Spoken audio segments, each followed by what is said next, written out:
دوستو، یہ ایک کسان کی کہانی ہے جس کا کھیت کافی وسیع رقبے پر پھیلا ہوا تھا، جس میں اس نے فصل اگائی ہوئی تھی۔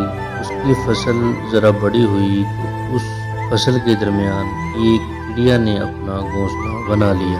کچھ وقت گزرنے کے بعد چڑیا نے اس گھونسلے میں انڈے دے دیے۔ جلد ہی ان انڈوں سے چڑیا کے بچے بھی نکل آئے۔ چڑیا ان کے لیے دانہ دنکا چگتی اور ان کی دیکھ بھال کرتی۔ چڑیا کے بچے آہستہ آہستہ بڑے ہونے لگے۔ چڑیا ہر روز صبح سویرے اپنا پیٹ بھرنے اور بچوں کے لیے دانہ دنکا چگنے کے لیے گاؤں کی طرف چلی جاتی۔ ایک دن وہ بچوں کے لیے دانہ دنکا لے کر واپس آئی تو اسے اپنے بچے تھوڑے ڈرے اور سہمے سے لگے۔ اس نے پوچھا کہ کیا بات ہے، اتنے ڈرے ہوئے اور پریشان کیوں ہو؟ بچوں نے کہا، ماں، آج کسان آیا تھا اور وہ فصل کاٹنے کی بات کر رہا تھا۔ وہ کہہ رہا تھا کہ وہ صبح اپنے بیٹوں کو فصل کاٹنے کے لیے بھیجے گا۔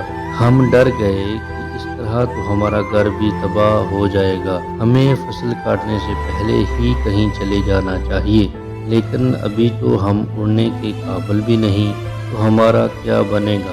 اس لیے تو ہم ڈرے ہوئے ہیں۔ ساری بات سننے کے بعد چڑیا نے کہا، بچوں، فکر نہ کرو، ڈرنے کی کوئی بات نہیں، کل کوئی بھی فصل کاٹنے کے لیے نہیں آئے گا۔ اگلے دن بالکل ویسا ہی ہوا جیسا چڑیا نے کہا تھا۔ کوئی بھی فصل کاٹنے کے لیے نہیں آیا تھا۔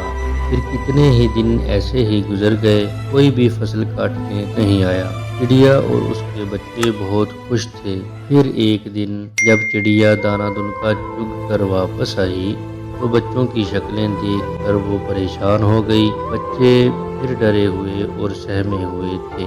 انہوں نے بتایا کہ آج پھر کسان آیا تھا اور وہ دوبارہ فصل کاٹنے کی بات کر رہا تھا، اس لیے ہم پریشان ہیں۔ وہ کہہ رہا تھا کہ کل وہ کچھ مزدوروں کو فصل کاٹنے کے لیے بھیجے گا۔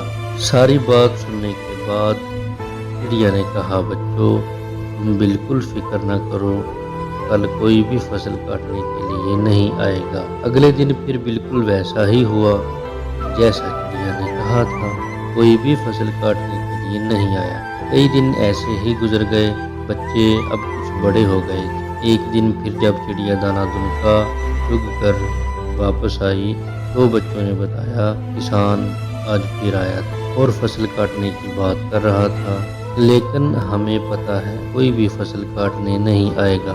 بچے کچھ مطمئن دکھائی دے رہے تھے۔ چڑیا نے بچوں سے کہا کہ وہ اسے ساری بات بتائیں۔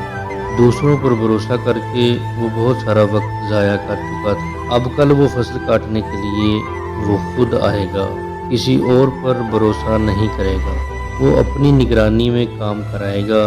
یہ سن کر چڑیا پریشان ہو گئی۔ بچوں، اب ہمیں یہ گھر چھوڑ کر فوراً جانا ہوگا، ہم اپنا گھونسلہ کہیں اور بنائیں گے، کسان کل ضرور فصل کاٹنے کے لیے آئے گا۔ بچے بڑے حیران ہوئے۔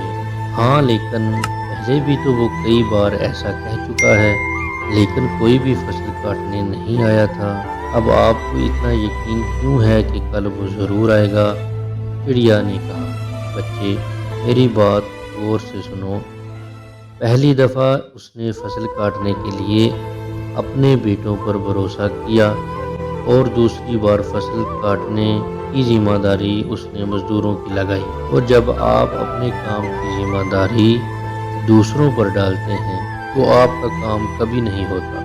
اب کی بار کسان نے طے کیا ہے کہ وہ فصل کاٹنے خود آئے گا، اپنا کام خود اپنی نگرانی میں کرے گا، اس لیے مجھے یقین ہے کہ کل وہ ضرور آئے گا اور اپنی فصل کاٹنا شروع کر دے گا۔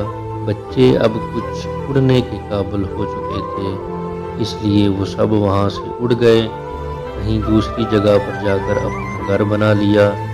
اگلے دن کسان فصل کاٹنے کے لیے آیا، لیکن چڑیا اور اس کے بچے وہ جگہ چھوڑ چکے تھے۔ دوستو، زندگی میں بھی ایسا ہوتا ہے، وہ لوگ جو اپنا کام خود نہیں کرتے اپنا کام ہمیشہ دوسروں کے ذمہ لگاتے ہیں، اپنے کام کے لیے دوسروں پر ڈیپینڈ کرتے ہیں، ان کا کام کبھی بھی مکمل نہیں ہوتا۔ اپنے حصے کا کام دوسروں کے سر ڈالنا سستی یا کاہلی کی نشانی ہوتی ہے۔ کہنے کا مقصد ہرگز یہ نہیں کہ ہمیں دوسروں سے مدد نہیں لینی چاہیے، دوسروں سے مدد ضرور لیں، لیکن اپنی مدد آپ کرنا دوسروں سے مدد لینے سے کہیں بہتر ہوتا ہے۔ اور ہمیشہ یاد رکھنا، دوسرے بھی ان کی مدد کرتے ہیں جو اپنی مدد آپ کرتے ہیں، اس لیے اپنی مدد آپ کریں، پھر دوسروں کی طرف دیکھیں۔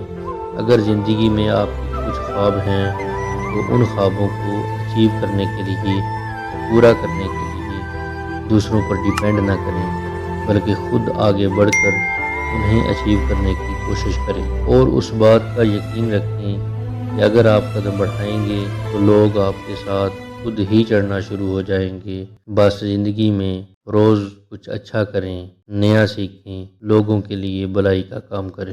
اگر دوستو آپ کو میری ویڈیو اچھی لگی ہو تو لائک، شیئر اینڈ سبسکرائب ضرور کیجیے۔ اللہ حافظ۔